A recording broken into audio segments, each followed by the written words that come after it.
ఒక బీసీలకు సంబంధించినటువంటి రిజర్వేషన్లకు సంబంధించినటువంటి అంశంలో సో బీసీలకు అన్యాయం జరుగుతుందన్నటువంటి అన్ని అంశాలను సైతం కూడా సో దృష్టిలో పెట్టుకొని బీసీలకు న్యాయం జరగట్లేదు, బీసీలు అన్యాయం అయిపోతూ ఉన్నారు, దీని గురించి ప్రత్యేకంగా ఆలోచించినటువంటి ఎవరైతే నిన్న చనిపోయినటువంటి ఈశ్వరాచారికి సంబంధించినటువంటి అంశం ప్రధానంగా కనబడతా ఉన్నది ఇదేనా. కానీ పేపర్లు ఇప్పుడు ఈయన చనిపోయిందేమో లాస్ట్ చివరి సెకండ్లో, ఇప్పుడు నేను చూపెట్టకూడదు కానీ చివరి సెకండ్లో ఆయన మాట్లాడినటువంటి ఈశ్వరాచారి చనిపోయినటువంటి ఆయన పెట్రోల్ మీద పోసుకున్న తర్వాత కొంత రోడ్డు పైన వెళ్తున్నటువంటి వ్యక్తులు ఎందుకు పెట్రోల్ మీద పోసుకొని అంటు పెట్టుకోవాల్సిన అవసరం ఎందుకు వచ్చిందంటే బీసీ అని చెప్పేసి, బీసీ నినాదం అని చెప్పేసి, బీసీ ఉద్యమం అని చెప్పేసి మాట్లాడిన ఆయన చనిపోతూ కూడా. సరే వీటిని అన్నిటి కూడా విక్రయించేటటువంటి ప్రయత్నం కొంతమంది చేస్తూ ఉన్నాం. ఇక పేపర్లు టీవీలు అయితే కనీసం ఎక్కడ కూడా చూపెట్టేటువంటి దాఖలు అయితే కనబడుతుంది. చూసుకోవచ్చు. ఇదే సాయి ఈశ్వర్ ఫ్యామిలీకి అండగా ఉంటా, ఆ కుటుంబాన్ని ఆదుకునే బాధ్యత మాది, సాయి ఆత్మ బలిదానం వెలకట్టలేనిది, ఈశ్వర్ ఫ్యామిలీకి మల్లన్న 15 లక్షల ఆర్థిక సహాయం ప్రకటన, సాయి ముగ్గురు పిల్లలకు ఒక్కొక్కరికి 5 లక్షల చొప్పున ఫిక్స్డ్ డిపాజిట్ కూడా చేసిండట. బీసీ సమాజం అంతా ఈశ్వర్ ఫ్యామిలీకి అండగా ఉండాలని మల్లన్న పిలుపు. సాయి అంతిమ యాత్రకు భారీగా తరలివచ్చిన టీఆర్పీ బీసీ సంఘాల నేతలు, శోకసంద్రమైన జగద్గిరిగుట్ట సాయంత్రం అంత్యక్రియలు కూడా పూర్తి చేయడం జరిగింది. నేను కూడా అక్కడే ఉండడం జరిగింది. చాలామంది బీసీ సంఘాల నేతలు రావడం జరిగింది.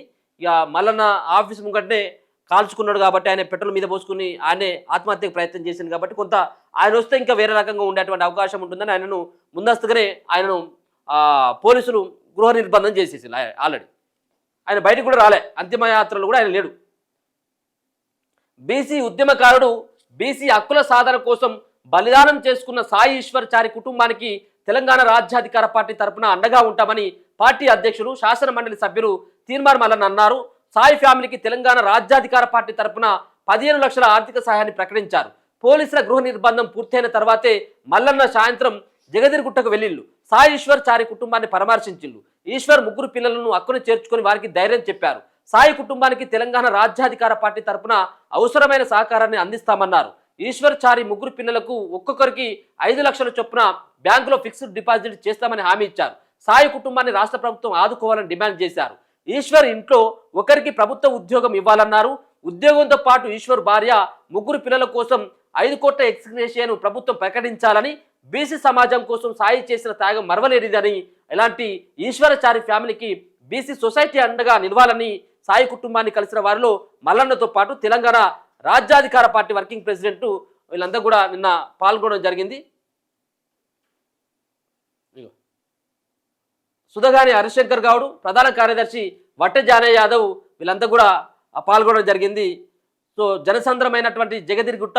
మరోవైపు సాయి ఈశ్వరాచారి అంతిమ యాత్రకు పెద్ద ఎత్తున తెలంగాణ రాజ్యాధికార పార్టీ నేతలు, బీసీ సంఘాల నాయకులు, వివిధ పార్టీ నేతలు తరలివచ్చిళ్ళు.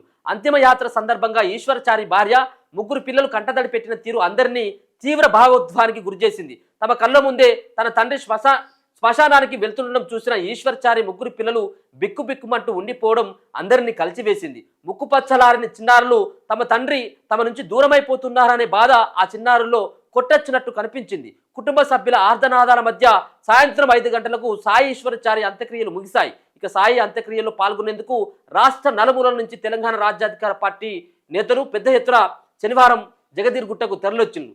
టీఆర్ఎస్ రాష్ట్ర నాయకులు, అలాగే టీఆర్ఎస్ రాష్ట్ర జిల్లా నాయకులు కూడా హాజరైన, అలాగే సాయికి తుది వీడ్కోలు కూడా పలికారు.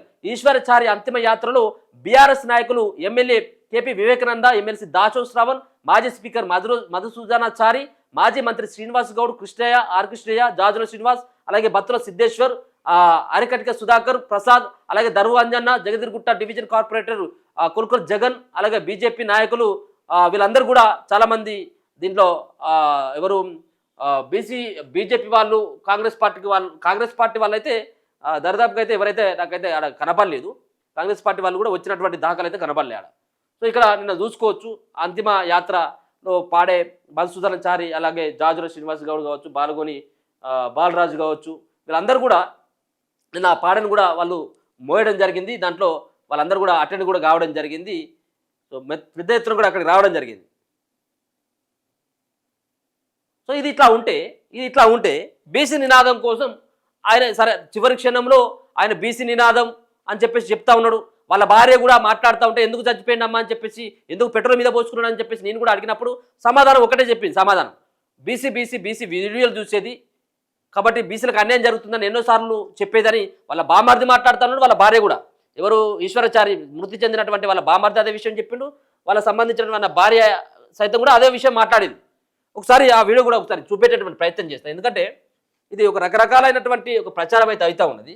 ఇక నేను ఏం మాట్లాడిన వాళ్ళతో అనేది గతంలో ఆయన బతుకున్నప్పుడే ఎవరు ఈశ్వరాచారి హాస్పిటల్లో ట్రీట్మెంట్ చేసుకుంటూ ఉంటే వాళ్ళ భార్యతోటి నేను మాట్లాడించేటువంటి ప్రయత్నం చేసిన. ఒకసారి వినేటువంటి ప్రయత్నం కూడా చేయరు. దేనికోసం ఆయన అట్లా చేసిండు అనుకుంటున్నారు, ఎవరు బాధ్యత చేయాలనుకుంటున్నారు మీరు? దీనికి ప్రధానమైనటువంటి కారణం ఎవరు అనుకుంటున్నారు మీరు? అంటే ఇప్పుడు ఆయన బీసీ గురించి ఎట్లా చేసి ఎప్పుడు బీసీల గురించి మాట్లాడుతూ ఉంటాడు. మనం కూడా బీసీ అంటే ఇంతకుముందు తెలంగాణ కోసము ఇట్లా తెలంగాణలో కూడా ఇట్లానే చాలీ కదా ఇది అయినారు. ఇప్పుడు దీంట్లో కూడా మనకు బీసీ ఉద్యోగం కావాలంటే ఏదో ఒకటి చేస్తేనే వస్తుంది అని చెప్పేసి ఆయన అట్లా చేసినట్టు. ఇప్పుడు బెడ్ మీద పడుకున్న తర్వాత ఏమన్నా మిమ్మల్ని చూసి మాట్లాడింది ఏమన్నా మీతో కానీ మీ పిల్లలు ఏమన్నా తీసుకుంటారు? చూపెట్టలేదు. ఎంతమంది? ఆమె స్పష్టంగా చెప్తుంది దీనికి ఎవరు బాధ్యత కాదు, ఆయనే బీసీ అని చెప్పేసి అనేటోడు. చివరికి కూడా నేను బీసీల కోసమే నేను ఇట్లాంటి చేస్తున్నా అని చెప్పేసి కూడా ఆయన మాట్లాడడం జరిగింది అనేది వాళ్ళ భార్య చెప్తున్నటువంటి అంశం ఇది అంతా కూడా. మరి ఇది అంతా కూడా కొంతమంది ఇది కాదు అని చెప్పేసి మాట్లాడుతున్నటువంటి వాళ్ళకి మరి ఈ రకమైనటువంటివి మాట్లాడిన తర్వాతైనా కాస్త కొంత ఆలోచన చేయరు. దీన్ని వాళ్ళు సహాయం చేయకపోగా మీదికెళ్ళి ఏదో బుద్ధ జల్లేటువంటి ప్రయత్నం చేస్తాను. ఎందుకు మరి బీసీ బిడ్డ అంటే మరి అంత చులకన మరి అర్థం కాదు.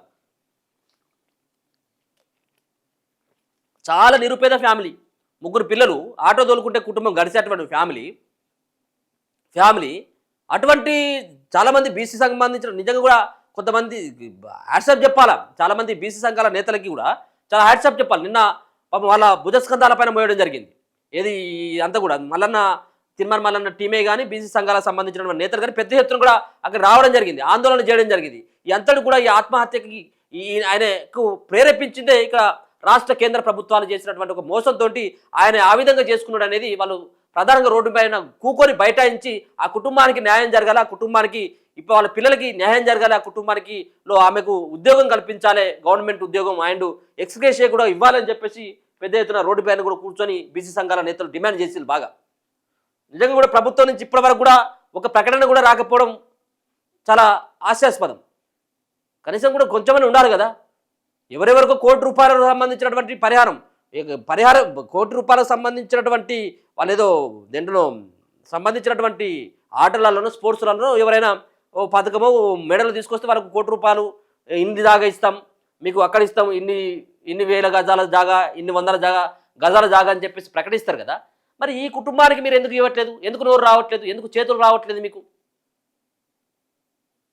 దయచేసి బీసీ సమాజమా ఆలోచించాల్సినటువంటి అవసరం కూడా ఉన్నది మరోసారి.